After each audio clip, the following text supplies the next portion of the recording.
Alors bonjour, moi c'est Kenza, je vous retrouve dans un nouveau format en vidéo. Du coup, ça sera ma première vidéo avec Jérémy. Du coup, si présent, je te laisse te Bonjour Kenza. présenter. Écoute, Jérémy Giacomini, moi je suis fondateur d'une start-up ici à Aura Technologies qui s'appelle Care Data, qui démarre en fait. Le projet est lancé en cours de développement Mhm. et c'est un changement pour moi après plusieurs années dans un grand groupe, des grands groupes. Je tente l'aventure entrepreneuriale. Voilà. Est-ce que tu pourrais présenter un peu ton entreprise du coup Alors Care Data, c'est une solution digitale, une solution SaaS qui s'adresse à tout ce qui est maintenance des équipements d'un bâtiment. Ok. Pas le bâtiment lui-même, mais ses équipements suivis individuellement pour contrôler tout ce qui est fait sur la maintenance et générer de la donnée qui est aujourd'hui perdue pour évidemment derrière créer de la valeur par cette donnée individuelle qu'on a sur l'extincteur, la ventilation, la porte de parking, un toit terrasse, etc. Donc tout ce qu'on n'était pas capable de suivre jusque-là, on va dire que je tente de le rendre possible aujourd'hui. Du coup, c'est vrai qu'on avait parlé un peu en amont de ton parcours, etc. Et c'est pour ça qu'on trouvait intéressant de pouvoir en parler. Ouais. Est-ce que d'abord tu pourrais parler de ton parcours scolaire? C'est vrai que, je sais pas, c'est toujours intéressant de savoir. J'ai un parcours effectivement un peu peut-être original, en tout cas avec plusieurs facettes, parce que je suis ingénieur au départ, en modélisation. Donc aujourd'hui, on appellerait ça data scientist, mais le terme n'existait pas. Quand j'étais à l'école, à l'époque, ça date. Donc j'ai ce parcours-là sur la data, le côté un peu matheux, mais un matheux littéraire, on va dire, qui m'a fait m'intéresser au marketing très vite. Et donc j'ai fait quelques années dans l'IT, chez Altran, dans le conseil. Puis au sein du groupe Les Échos, je me suis occupé des études marketing, du CRM. Et j'ai fait un master en marketing au bout de 10 ans de carrière pour valider justement la double compétence et tech et métier, on va dire, business. Donc, ce qui s'est passé en 2010, et j'ai du coup été chassé suite à ce master et à cette double compétence pour atterrir dans l'immobilier que j'ai plus quitté depuis 2011, depuis mon arrivée chez Nexity, puis Foncia, puis Sergic. Et aujourd'hui, ma solution qui finalement est un peu la synthèse de ce parcours, puisque c'est du digital, c'est de la data et c'est de l'immobilier globalement. Ah oui, littéralement, Voilà. Ça regroupe ça tout, regroupe finalement. les 20 et quelques années de carrière qui sont derrière moi aujourd'hui. Donc je suis un jeune start-upper avec de l'expérience.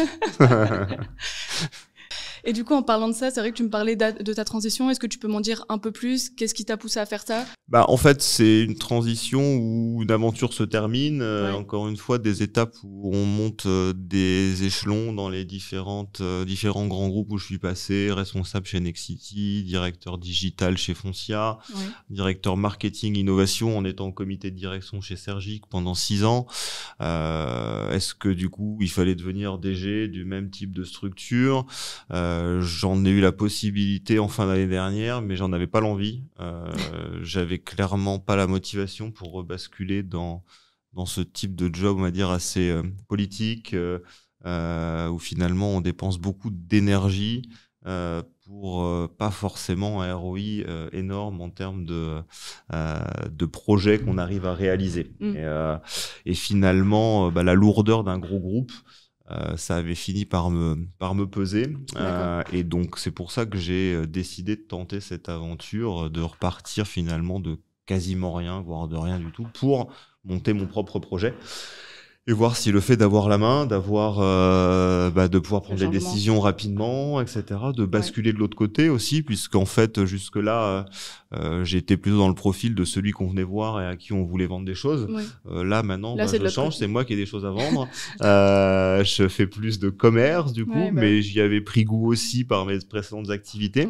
Donc voilà, beaucoup de changements, mais l'envie surtout de faire autre chose et de découvrir autre chose. Et après un peu plus de 6 mois maintenant, je suis très content de ce choix parce qu'effectivement, en termes de, on va dire, forme de tranquillité d'esprit, de motivation, etc., sortir du cadre d'un gros groupe, ça m'a vraiment fait du bien aujourd'hui. Même si on passe par des phases un peu de transition. Oui, c'est voilà, ça. on a des choses qu'on regrette, des choses qui nous manquent, les équipes qu'on avait, la relation quotidienne avec les équipes. J'aimais beaucoup manager, et faire grandir mes équipes. Là, tu deviens ton propre manager finalement. Voilà, du coup, voilà, j'ai plus qu'à me disputer avec moi-même si je suis pas d'accord.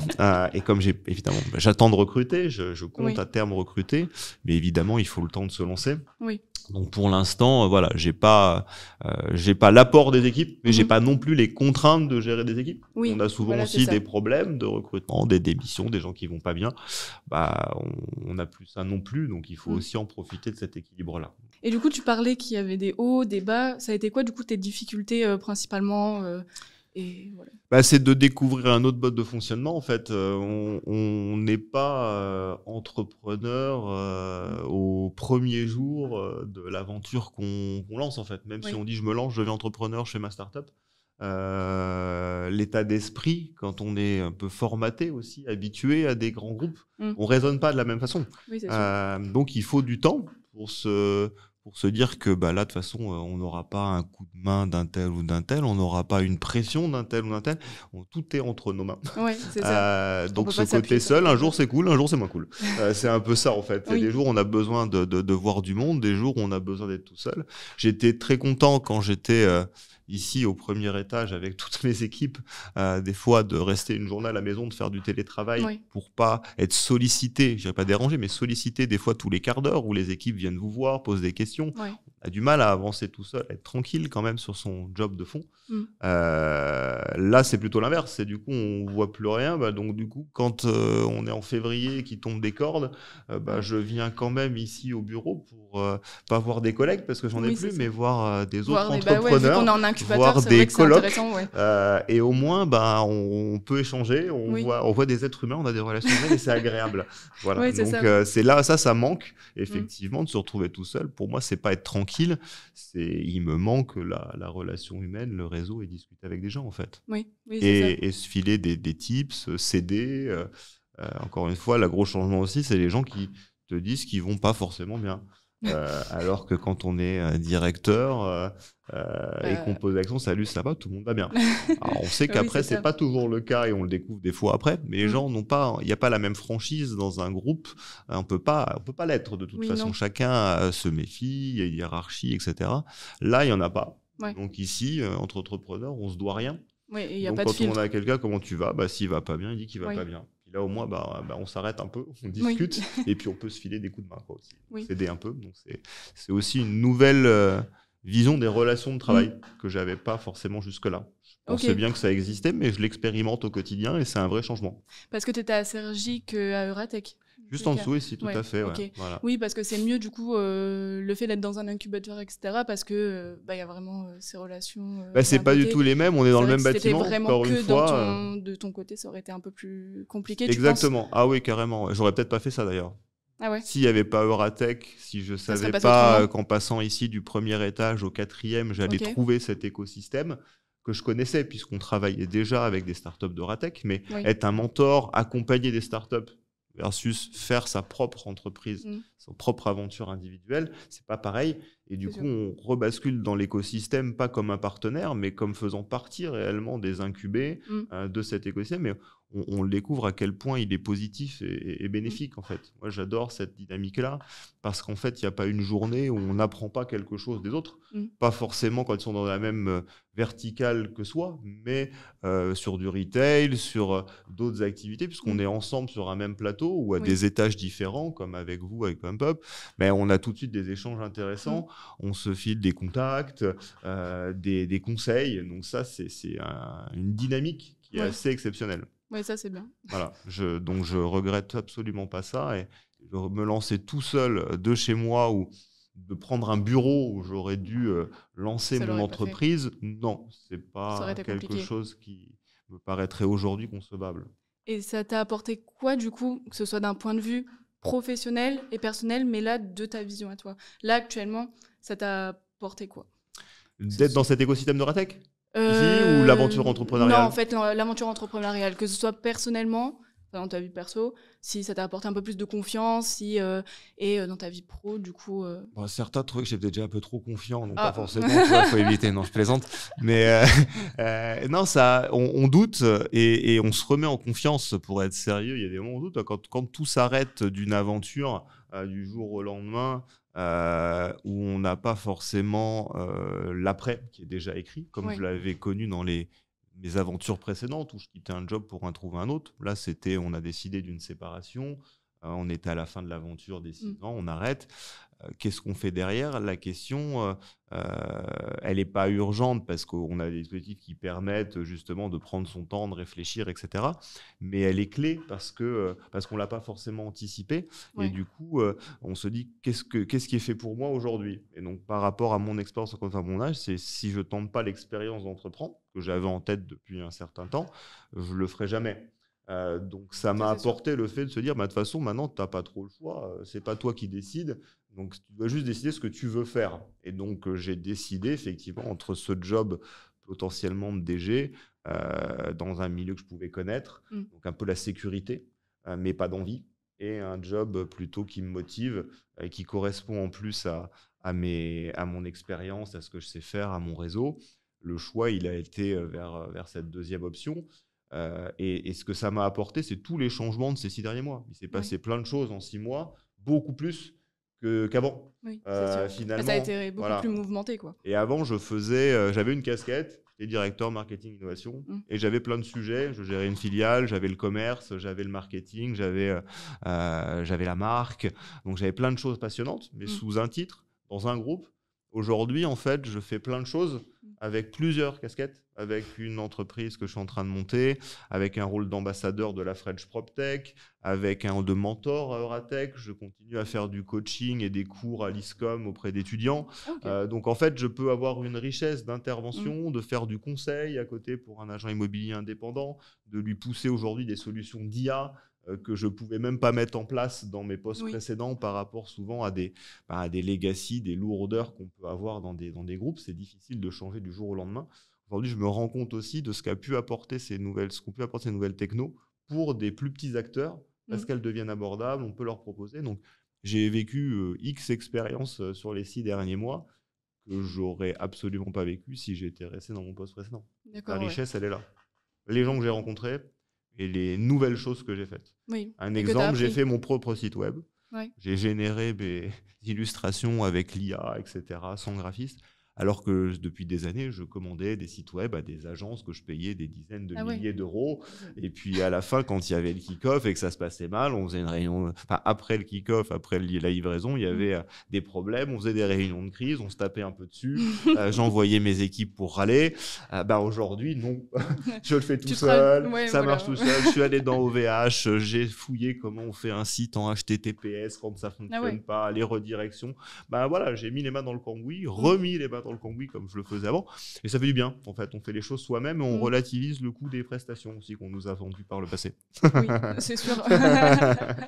On se rend compte un peu plus des choses.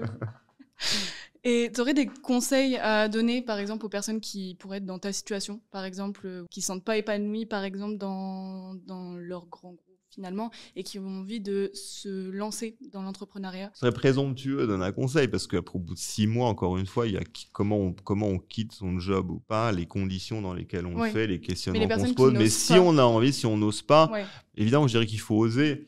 Mais si je m'étais dit ça à moi-même il y a un an, je ne sais pas si je l'aurais appliqué. Ça dépend des conditions. Mais effectivement, quand en tout cas, on a un certain nombre de conditions qui sont requises, ça vaut le coup d'y aller parce qu'en fait, oui, ça permet de découvrir plein de choses. Et en fait, il n'y a rien de pire que de s'enfermer dans un contexte, un environnement nocif où on n'est plus épanoui et où on n'apporte plus à l'entreprise ce qu'on devrait apporter, et soi-même, l'entreprise ne nous l'apporte plus. Si on est dans cette situation-là et qu'on fait ce bilan-là, oui, partez pour autre chose, ou effectivement tenter l'aventure, c'est ce que je leur dirais, parce qu'il y a quand même de quoi limiter les risques qui existent, il y a de quoi les limiter, et puis ce qu'on peut en tirer potentiellement, sans parler de développement financier de l'entreprise, mais personnellement, je pense que c'est une vraie expérience. C'est-à-dire que si dans un an, j'en suis pas au point où j'en suis, j'aurais pas perdu mon temps. quoi qu'il arrive. Voilà. Dans mon expérience professionnelle, j'aurais énormément appris dans ce laps de temps. Et encore une fois, ça fait que 6 mois. Et je suis qu'au début de l'aventure, mais j'ai déjà rencontré un nombre de personnes et de potentiels clients qui challengent ce que je fais, qui sont passionnants en fait. Donc le bilan, il est largement positif. Donc faites-le, tentez. Prenez ce petit risque d'être juste un peu mieux que vous l'êtes aujourd'hui si vous êtes malheureux dans votre job. Il y a des moments où on est dans plus ou moins de difficultés dans son job, ça arrive. C'est en tout cas un bon moment aussi pour se poser des questions. Mais il ne faut pas décider par rapport à du négatif. Il faut quand même décider, je dirais en conseil, par rapport à ce qu'on a envie de faire. C'est pas je veux faire tout sauf ce que je fais aujourd'hui. Si on est dans ce cas-là, en général, on ne prendra pas les bonnes décisions. Oui, c'est sûr. Grosso modo, n'ayez pas peur. Non, n'ayez pas peur, ce serait dommage. Oui, voilà. C'est ça. Et puis, encore une fois, il y a beaucoup de conditions qui sont réunies pour qu'on ait pas peur. Et puis, on n'est pas seul, encore une fois. Donc, seul, c'est plus facile d'avoir peur que quand on est avec d'autres. Oui, ça, quand on confronte les expériences ici, ceux qui ont réussi, ceux qui ont plus de difficultés, on se rend compte qu'en fait, il y a plein de choses possibles. Et puis qu'on a de l'aide si on va la chercher. Voilà. Ouais, si on est ouvert. Exactement, il faut l'être. Bah écoute, merci. Je ne sais pas si tu as quelque chose à rajouter. Eh ben, que j'espère que pour une première, ça t'a convenu et que tu sauras en tirer oui, justement, du bon contenu. Voilà, donc c'est très intéressant. Voilà, partager encore une fois ces retours d'expérience, ces feedbacks.